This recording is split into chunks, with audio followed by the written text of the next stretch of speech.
Assalamualaikum warahmatullahi wabarakatuh. Halo, nama saya Reski Sumani. Jadi hari ini kita akan membahas mengenai pasar bisnis dan juga pasar konsumen. Pertama-tama kita akan memasuki pembahasan mengenai pasar bisnis. Pasar bisnis adalah sekumpulan organisasi yang membeli barang ataupun jasa yang diproduksi kembali dan dijual kepada pihak lain yang bertujuan untuk mengambil keuntungan. Kedua, kita akan membahas mengenai perbedaan pasar bisnis dan juga pasar konsumen. Pertama, pada struktur pasar.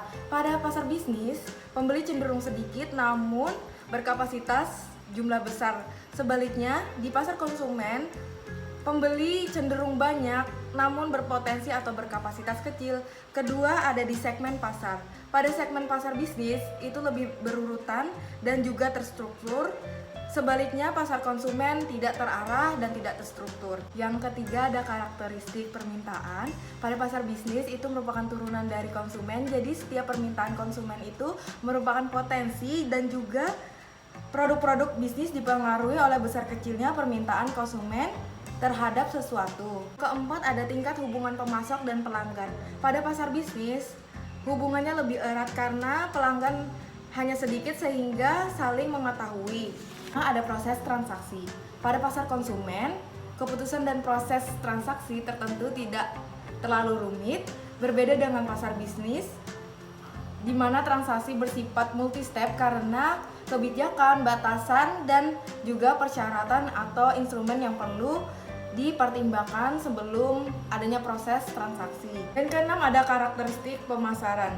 Elemen ini yang menjadi perbedaan antara pasar bisnis dan juga pasar konsumen adalah karakteristik di pemasarannya. Karena tujuan yang berbeda, biasanya pada pasar konsumen targetnya adalah pembeli-pembeli, sedangkan pada pasar bisnis itu adalah pemerintahan, institusi, dan lain sebagainya. Ketiga, kita membahas mengenai tahapan keputusan pembelian bisnis. Pertama, pengenalan masalah. Tahap pertama adalah pengenalan masalah atau kebutuhan yang akan dibeli saat membeli barang yang diperlukan tersebut.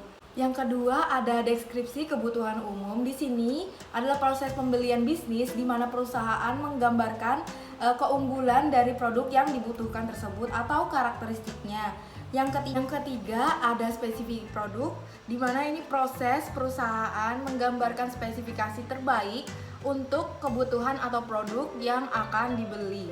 Keempat, ada pencarian pemasok. Di sini para pembeli mencari pemasok atau vendor terbaik untuk melakukan transaksi proses bisnis tersebut. Yang kelima, ada pengumpulan pemasok. Di sini para pembeli mengumpulkan para pemasok atau vendor bermutu untuk mengajukan dan mengumpul proposal penjualannya. Yang keenam, ada pemilihan pemasok. Di sini para pembeli sudah memilih pemasok dengan mutu tertinggi atau terbaik yang telah mengumpulkan proposal.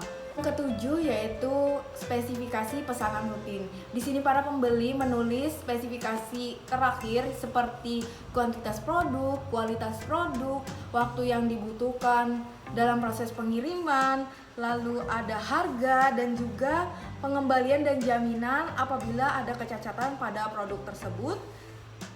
Yang terakhir atau yang kedelapan, ada penilaian kinerja pemasok. Di sini para pembeli menilai kinerja para pemasok, akankah melanjutkan kerjasama atau memodifikasi atau menyelesaikan kerjasama tersebut dengan pemasok. Finally, yang terakhir kita akan membahas mengenai cara pembeli lembaga dan pembeli pemerintahan dalam memutuskan pembeliannya. Yang pertama, kita bakal bahas dulu tentang pasar pemerintahan. Di sini terdiri dari unit-unit pemerintahan, terus federal, lokal maupun internasional, di mana pembeliannya ini ditujukan untuk instansi ataupun pendidikan dan kesejahteraan umum. Nah, pada proses pasar pemerintahan ini dilakukan lambat karena harus mengikuti peraturan, sehingga pada pembelian pasar pemerintahan, biasanya pemerintah memberikan cara ataupun peraturan kepada calon pemasok untuk mengikuti peraturan proses terstruktur dalam menjual barang kepada pemerintahan, sehingga apabila calon vendor gagal mengisi formulir ataupun peraturan yang telah disediakan oleh pemerintahan, maka itu bisa menjadi malapetaka bagi si pemasok atau vendor, karena bisa saja kontrak akan dibatalkan oleh pemerintah. Nah, sekian informasi yang dapat saya sampaikan. Apabila ada kesalahan, mohon dimaafkan. Wassalamualaikum warahmatullahi wabarakatuh.